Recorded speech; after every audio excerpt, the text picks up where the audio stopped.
Hello everyone, welcome to Vidyashree academy. I hope you are doing well. आज हम discuss करने वाले हैं 7 से 13 अक्टूबर 2024 का रोजगार और निर्माण का पेपर, जिसके अंतर्गत जो भी इम्पोर्टेंट न्यूज़ हैं हमारे एग्ज़ाम के लिए उनको हम डिस्कस करेंगे। सबसे पहली जो न्यूज़ है वो है श्री अन्न प्रोत्साहन योजना। अब ये श्री अन्न प्रोत्साहन योजना क्या है, इसका क्या महत्व है, क्यों इसको शुरू किया गया, उसके बारे में न्यूज़ है कि रानी दुर्गावती श्री अन्न प्रोत्साहन योजना में 3900 रुपये की प्रति हेक्टेयर अतिरिक्त सहायता राशि दी जाएगी। तो आपको ये क्वेश्चन प्रीलिम्स में पूछा जा सकता है कि रानी दुर्गावती श्री अन्न योजना में कितनी राशि दी जाएगी, तो वो है 3900 रुपये और प्रति हेक्टेयर अतिरिक्त राशि ये दी जाएगी। तो ये जो न्यूज़ है ये आपको याद रखना है। देखिए, दमोह जिले के सिग्रामपुर, चूँकि जो सिग्रामपुर है इसका संबंध रानी दुर्गावती जी से रहा है, तो डॉक्टर मोहन यादव ने यहाँ पर मंत्री परिषद की बैठक को संबोधित किया है। काफ़ी चर्चा में रहा है ये विषय, तो ये आपको याद रखना है।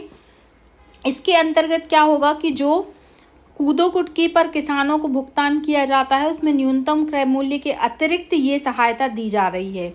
तो ये आपको याद रखना है कि डॉक्टर मोहन यादव की अध्यक्षता में दमोह के सिग्रामपुर में वीरांगना रानी दुर्गावती के सम्मान में मंत्री परिषद की बैठक हुई थी।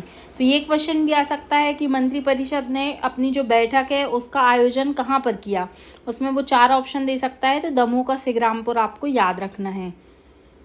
और इसमें 0% ब्याज पर फसल ऋण को मंजूरी दी गई है, ये भी यहाँ पर एक पॉइंट आप ऐड कर सकते हैं। तो ये फर्स्ट जो न्यूज़ थी वो थी श्री अन्न प्रोत्साहन योजना को लेकर। तो यहाँ पर आपको ये याद रखना है।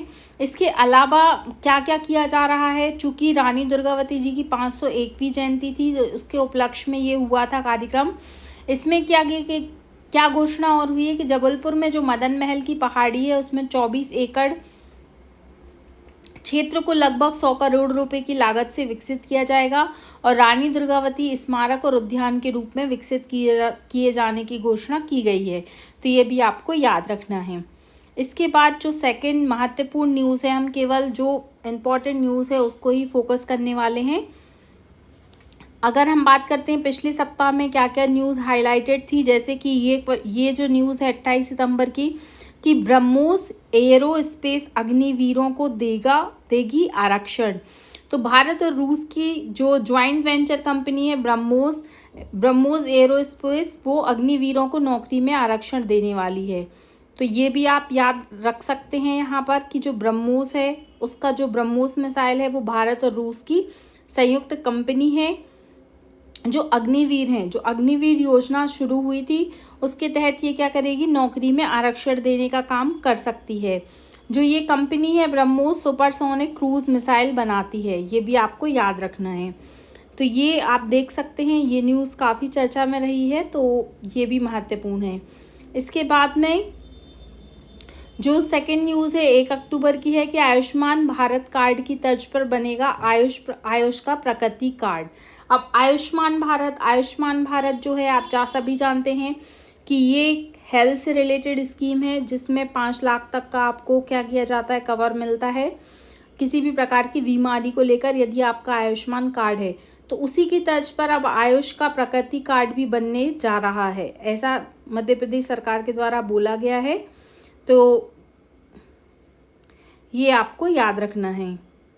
इसके बाद में जो थर्ड न्यूज़ है उसमें जो महत्वपूर्ण है उसमें है कि गुजरात के बनासकांठा में बनेगा वायुसेना का नया स्टेशन। तो याद रखना है आपको कि वायुसेना का नया स्टेशन कहाँ बन रहा है, गुजरात के बनासकांठा में बन रहा है। इसके अलावा इलेक्ट्रिक व्हीकल को बढ़ावा देने के लिए पीएम ई ड्राइव सब्सिडी योजना शुरू की गई है कि ई व्हीकल को क्या मिलेगा, इससे बढ़ावा मिलेगा। तो ये भी आपको याद रखना है। ये कुछ महत्वपूर्ण न्यूज़ थी। एक और आया है आर्टिकल जो कि इंडिया पोस्ट पेमेंट बैंक से रिलेटेड है कि डिजिटल बैंकिंग से सशक्त हो रहा है घर घर। इंडिया पोस्ट पेमेंट बैंक की शुरुआत 2018 में मोदी जी के द्वारा की गई थी और इंडिया पोस्ट पेमेंट बैंक जो है वो आपके बैंक आपके द्वार, इसका जो है टैगलाइन है। तो इंडिया पोस्ट पेमेंट बैंक ने क्या किया है कि जो पिछड़े हुए वर्ग को भी क्या है नेटवर्क से जोड़ने के लिए, अपना बैंक अकाउंट खोलने के लिए काफ़ी अच्छा कार्य किया है। तो एक नई सोच थी, नया प्रयास था और डाकघरों का विशाल नेटवर्क बना करके बहुत अधिक क्या किया गया, इसमें जो अकाउंट हैं वो खोले गए हैं। 13 भाषाओं में सुविधा मिलती है और इसमें 9.88 करोड़ से अधिक खाते खोले गए हैं और आम आदमी का बैंक इसको कहा जाता है। तो ये जो की पॉइंट हैं वो बस आपको याद रखने हैं कि ये क्वेश्चन यहाँ से इंडिया पोस्ट पेमेंट बैंक से भी पूछा जा सकता है। इसके बाद और कुछ महत्वपूर्ण न्यूज़ हैं, देखते हैं क्या क्या आया है इस बार के पेपर में। इसके अलावा बोला गया है कि प्रदेश में 3000 डॉक्टर सहित होगी 30,000 चिकित्सा कर्मियों की भर्ती। तो अभी मेडिकल बोर्ड के बहुत सारे एग्ज़ाम आने वाले हैं क्योंकि डॉक्टर्स की कमी है, आप सभी जानते हैं हमारे देश में। फिर मध्य प्रदेश के 1 वर्ष पूर्ण होने पर खेलो एमपी यूथ गेम्स का होगा आयोजन। जब मध्य प्रदेश सरकार, जो अभी मोहन जी की सरकार है, वो जब 1 वर्ष हो जाएगा तो उसकी पूर्ण होने के बाद में क्या होगा, खेलो एमपी यूथ गेम्स का आयोजन मध्य प्रदेश में किया जाएगा। इसके अलावा और कौन कौन सी न्यूज़ हाईलाइटेड रही हैं, जैसे कि ये भी काफ़ी अच्छा आर्टिकल आया है, मैं हूँ अभिमन्यु अभियान। अब जनरली प्रीलिम्स जैसे एग्ज़ाम में या फिर व्यापम के वनडे एग्ज़ाम में आपसे पूछा जा सकता है कि मैं हूँ अभिमन्यु योजना जो है या जो अभियान शुरू हुआ है वो किससे संबंधित है। तो इसमें पहला ऑप्शन देगा वो बच्चों से, और जनरली हमें ऐसा लगेगा कि हो सकता है अभिमन्यु है, तो ये जो आंसर है वो उसका बच्चों से हो सकता है। बच्चों से, बुजुर्गों से, महिलाओं से या दिव्यांगजन से, 4 ऑप्शन आपको मिल सकते हैं।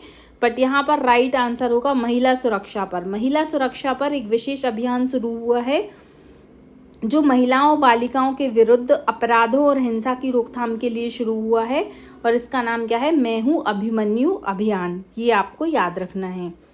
इसके अलावा जो आज का सबसे महत्वपूर्ण आर्टिकल है, प्रीलिम्स, मेंस, इंटरव्यू या फिर अन्य एग्ज़ामों में भी ये बहुत ही महत्वपूर्ण टॉपिक है, आपको बहुत अच्छे से इसको पढ़ना है। और ये खासकर हम युवाओं की बात करते हैं जो कि रोज़गार बहुत बड़ा मुद्दा है, तो उससे रिलेटेड है। क्या आर्टिकल है देखिए, युवाओं को रोजगार देने में मध्य प्रदेश बना देश का नंबर 1 राज्य। अब आई डोंट नो कि ये कितना सही है कितना सही नहीं है, बट आंकड़े जो हैं वो मैं आपको बता रही हूँ। अगर हम मध्य प्रदेश में बेरोजगारी की दर बात करते हैं तो 1.1% है, 1.0% है। ग्रामीण क्षेत्रों में 0.5% और शहरी क्षेत्रों में 2.8%। अगर हम टोटल युवाओं में बात करते हैं तो 0.9%। प्रदेश की बेरोजगारी दर देश की औसत बेरोजगारी दर 3.2 से 3 गुना कम है। तो अगर हम भारत की ओवरऑल बात करते हैं तो वहाँ पर जितनी बेरोजगारी है हमारे मध्य प्रदेश में उससे 3 गुना कम बेरोजगारी है। इसके अलावा मध्य प्रदेश जो प्रदेश घटती बेरोजगारी दर में जो अग्रणी राज्य हैं उसमें पंजाब, हरियाणा, महाराष्ट्र, दिल्ली से बेहतर है। तो ये बताया जा रहा है कि मध्य प्रदेश में अगर हम बात करते हैं बेरोजगारी दर की तो वो काफ़ी उसमें सुधार हुआ है।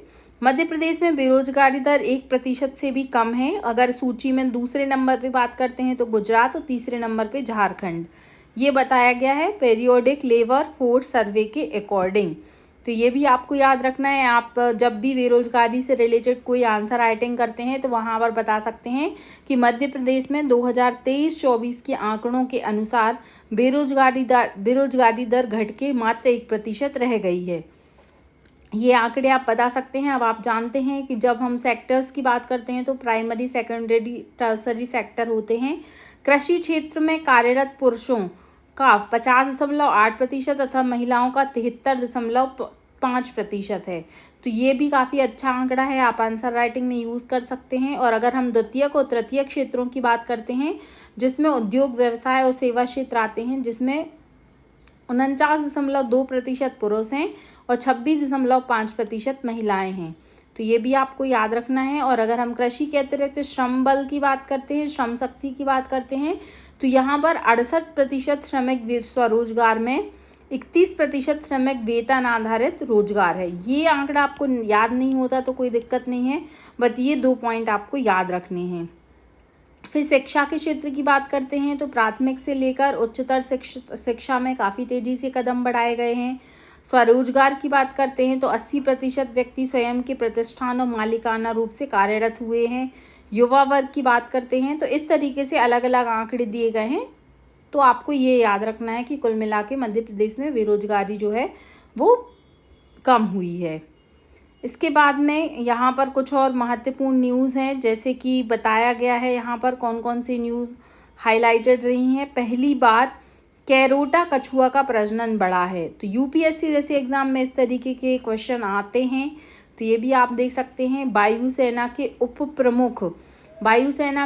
प्रमुख बने हैं मार्शल एसपी धारकर। तो आपको अगर चीफ का नाम पता है वायुसेना के, तो आप कमेंट बॉक्स में लिखकर बता सकते हैं।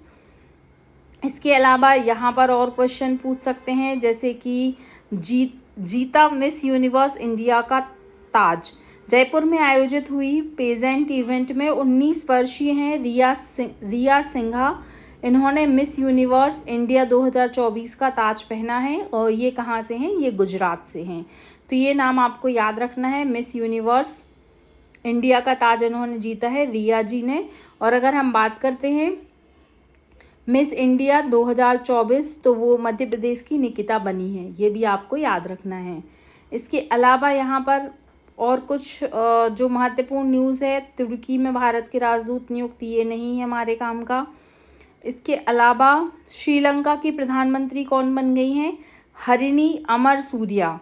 ये याद रखिएगा, हरिणी अमरसूरिया। एक तो ये श्रीलंका की प्रधानमंत्री बनी है, दूसरी बात ये महिला हैं। तो इस तरीके के क्वेश्चन जो है एमपीपीएससी पूछता है, तो ये भी आपको याद रखना है। इसके अलावा जो महत्वपूर्ण न्यूज़ इस बार के रोजगार में आई है, वो है कि कुछ स्पोर्ट्स रिलेटेड न्यूज़ हैं, जैसे कार्लोस अलकराज ने जीता है चाइना ओपन का खिताब। तो ये आपको याद रखना है। इसके अलावा भारत ने दूसरी बार लगातार जीता है अंडर 17 सैफ चैम्पियनशिप। तो ये भी आपको याद रखना है। इसके अलावा अगर हम स्वच्छता अभियान की बात करते हैं, तो स्वच्छ भारत मिशन दुनिया का सबसे बड़ा सफल और जन भागीदारी वाला जन आंदोलन बन चुका है।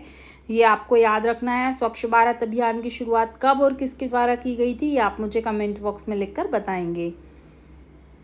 तो ये कुछ महत्वपूर्ण न्यूज़ थी। आई होप आप समझ गए होंगे कि आपके काम का क्या है।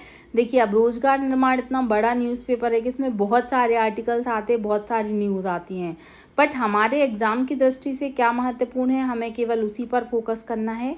आई होप आपको ये वीडियो अच्छा लगा होगा। आप अपने दोस्तों तक शेयर कर सकते हैं। चैनल सब्सक्राइब नहीं किया है तो चैनल सब्सक्राइब कर लीजिए। Thank you so much. पढ़ते रहिए, खुश रहिए। जय हिंद, जय भारत।